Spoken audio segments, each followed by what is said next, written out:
Hello, everyone. Hope you're enjoying your break so far. As we head into clinicals, I thought it would be helpful to connect what we learn in class to real-world situations. On this channel, we'll review real medical scenarios and break them down step by step. The goal here is to build confidence by learning how to recognize what we're seeing. I have 3 videos I'm going to review with you today. The first 2 are going to be pediatric asthma attacks, and the third is going to be an asthma attack of a young adult. The first video comes to us from a gentleman named Dr. Larry Mellick. He is an emergency physician who has a YouTube channel where he talks about all kinds of disease processes and how to treat them. So without further ado, let's jump into our first pediatric case. This young man presents with pretty bad asthma, and he's a known asthmatic, and he's got some breathing treatments at home, but mom's okay with us doing a video here just to kind of demonstrate some of the findings. Respiratory therapist is out there getting all the medications ready for nebulization, but I thought that from a teaching perspective, you can see some intercostal retractions, some subcostal retractions, and if you listen, I'm going to just come up closely, and you can actually listen. Got a little nasal congestion, but he's working, and you can almost hear the audible wheezing. Now he's been wheezing like this how long, Mama? It just got that bad, and that's when we brought him straight here from the house, and he started wheezing and breathing like that. Okay, but he's been coughing for a Yeah, he's day. been coughing since this morning. We had gave him some Motrin, and his breathing was light, like sort of. Yeah. I could tell he was getting a little sick. That's when I gave the albuterol treatment and stuff like Okay. Sounds like mom gave him some albuterol at home, which is great, smart of her to do that. So taking a look right here, as Dr. Mellick already mentioned, we have those intercostal and subcostal retractions. He's using the muscles in between and underneath his ribs to pull in to create extra pressure to suck that air both in and out. We can also see he has some abdominal paradox going on. So as he's breathing in, his stomach is sucking in as opposed to the natural order where the stomach distends out, which is a sign of possible diaphragm fatigue. His diaphragm's starting to get tired. He has to use every muscle he can in order to make sure that it goes down so he can make his chest wide so he can decrease that pressure and get air in. We weren't able to see it when we were up around his neck. Sometimes in kids you can see a tracheal tugging, which is when the kid is working so hard to breathe, you can actually see the trachea underneath that skin. If this shirt wasn't here, I suspect we'd probably be able to see it, but taking a listen one more time, this kid has pretty good expiratory wheezes. Got a little nasal congestion, but he's working. So we can hear he's kind of silent, breathing in, and he's wheezing, And you can breathing almost hear the out. audible wheezing. Now he's been wheezing like this how long, Mama? It just got that bad, and that's when we brought him straight here from the house, and he started wheezing and breathing like that.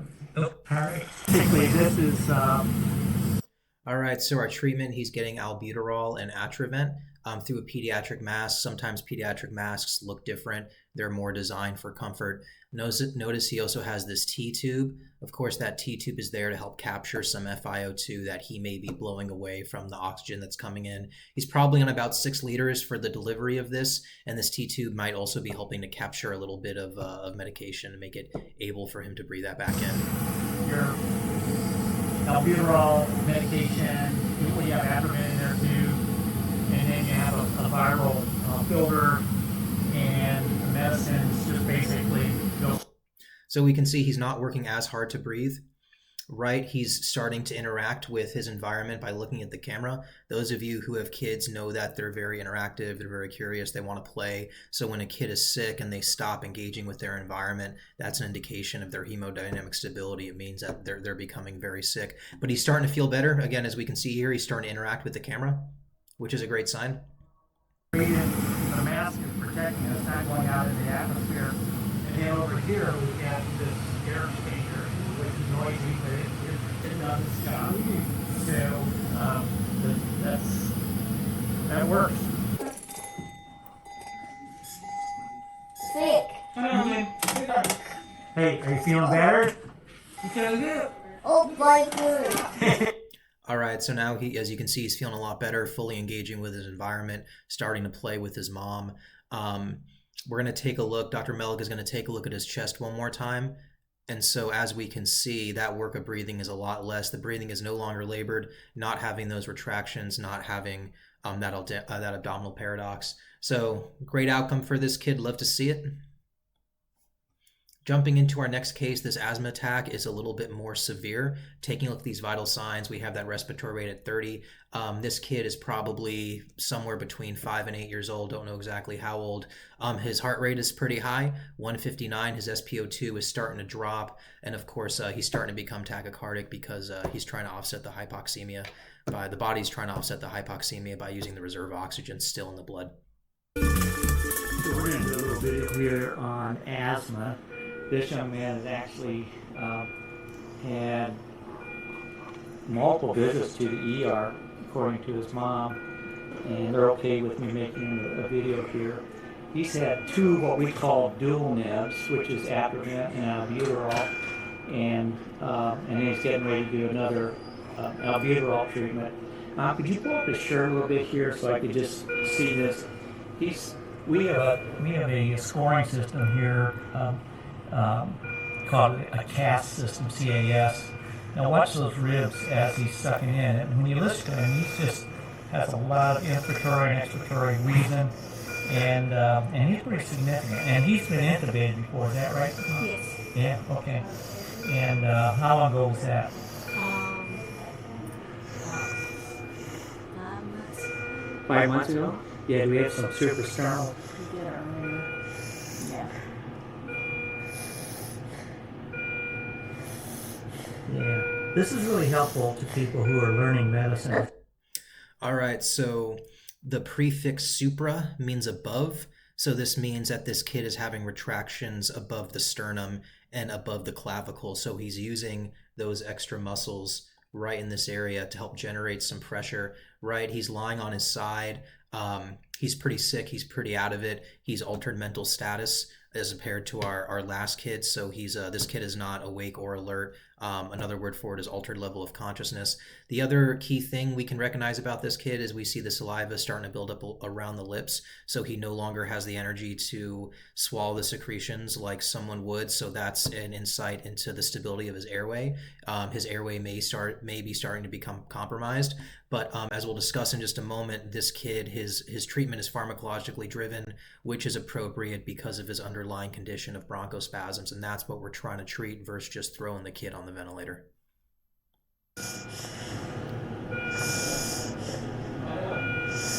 Okay. So we're going to go ahead and do treatments. I'm going to be back in here in a minute. All right.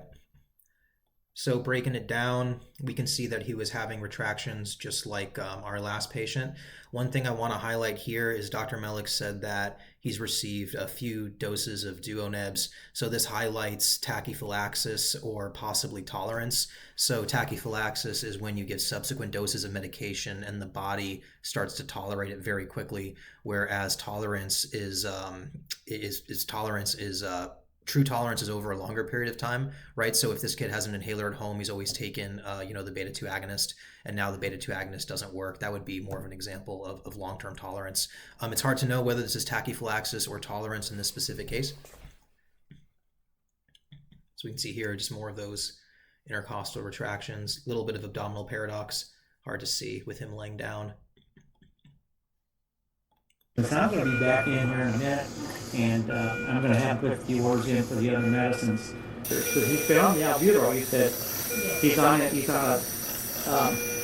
a meter dose inhaler every day, but he's also had now a couple extra doses by nebulizer when it gets worse. So those receptors are probably pretty knocked out. They're probably desensitized, so we need to try some other meds. All right, thank you. All right, so we have a little bit of an asthma cocktail here. This is being given because our patient is already refractory to the previous treatments. So we're all familiar with budesonide, of course, our racemic epinephrine. He's getting some diphenhydramine as a histamine blocker because histamines can cause swelling. We want to give this kid every chance we can to reduce that airway inflammation. That's also why we're giving this acid blocker. That acid is also going to cause inflammation.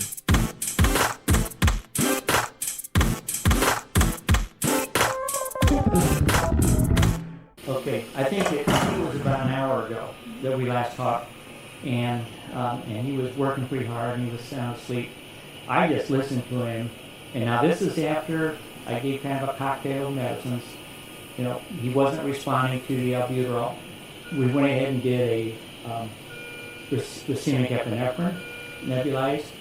We went ahead and gave him inhaled budesonide, and like I said, I'm doing Benadryl because histamine is an inflammatory factor, and I'm doing ibuprofen because arachidonic acid is an inflammatory factor.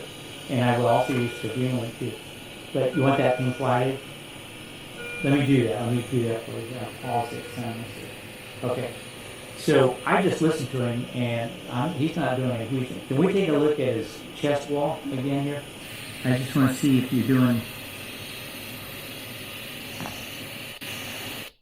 All right, so retractions are mild. If any, this kid made an outstanding recovery. As we can see, he's no longer altered. This is a highlight of why we really need to be solid with our medications, because in this case, Plan A wasn't working and they had to move to Plan B. And if you're not solid on your drug knowledge, you're going to miss steps like that. The superclavicular retractions, those are pretty much on. Yeah. Are you feeling better? He was telling you he was feeling a whole lot better when he woke up.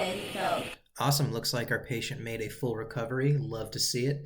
The very last video we're going to watch is the most severe case. It's going to be our 15-year-old male, experiencing an asthma attack. This video is coming to us from Australia. 15-year-old Chris is having a severe asthma attack.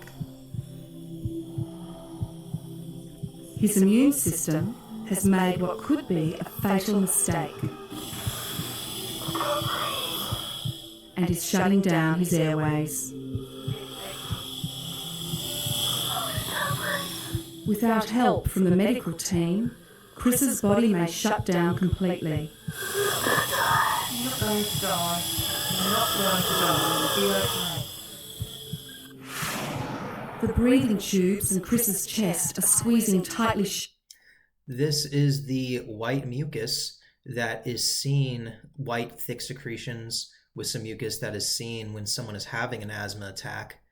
This is video of the bronchioles. It's probably not this patient. It's probably another patient. It's really hard to appreciate how sticky this stuff is just on camera, but it's pretty nasty when it builds up. This is a really life-threatening episode of asthma. Asthma is pretty common in our community, and most of the time it's not this life-threatening, but this one is quite serious. As we can see, he's doing some tripoding. So he's leaning forward, trying to open up his chest wall. And yeah, this kid is pretty tight. He was having the 3-word dyspnea earlier where he was saying, I can't breathe, I'm going to die. And the act of talking was making him short of breath. See more of that mucus? This dude is working really hard. on Chris's airways to relax. But there is a problem. The mucus stops the drugs from reaching his blood supply. To try and help it out. Because sometimes the lungs close down too much for this stuff to work. So. Time is running out. Chris's body takes emergency action. His shoulders and neck muscles swing into action to help inflate his lungs. But even this is not working. As the pressure mounts, the team must find a treatment to get the drugs past the mucus. Chris is by no means an isolated case. 1 in 9. So right now he's getting some drugs IV to help relax those bronchial smooth muscles. The goal here is to dilate those airways to give that inhaled medication more of a chance to circumvent that mucus and get into the alveoli and to the lungs where it really needs to be. It's a very close down. The salbutamol doesn't reach the areas that it needs to get to. The inhaled Ventolin is not working. Then we often will go to a different form of medication.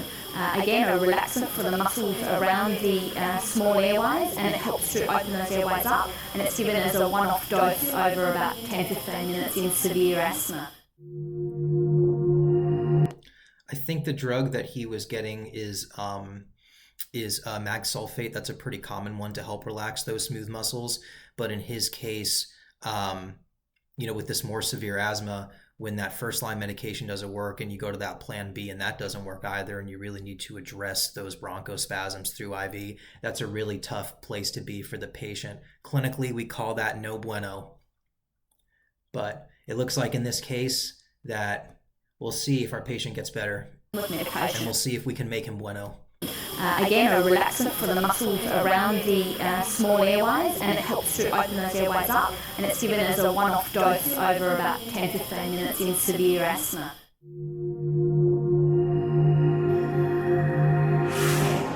Inside Chris's body, the airways start to open as the drugs take effect. We can see that the mucus is stopping, right? So these airways look a lot healthier than they were before.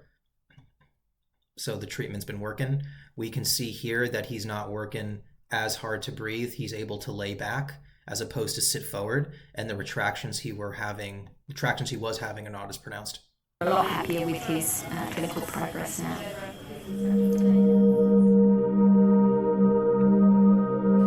Chris was admitted to intensive care for 3 days, with a further 3 days in a medical ward before being sent home.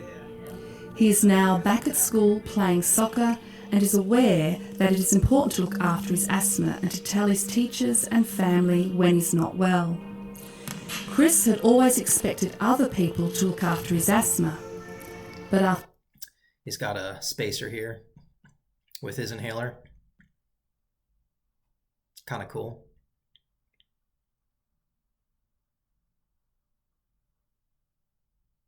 He's got a couple other spacers as well. Looks like he's got a little spacer collection, I mean. Well, awesome, guys. That's all I got for you today. Thank you so much for watching, and stay tuned for some more episodes coming soon.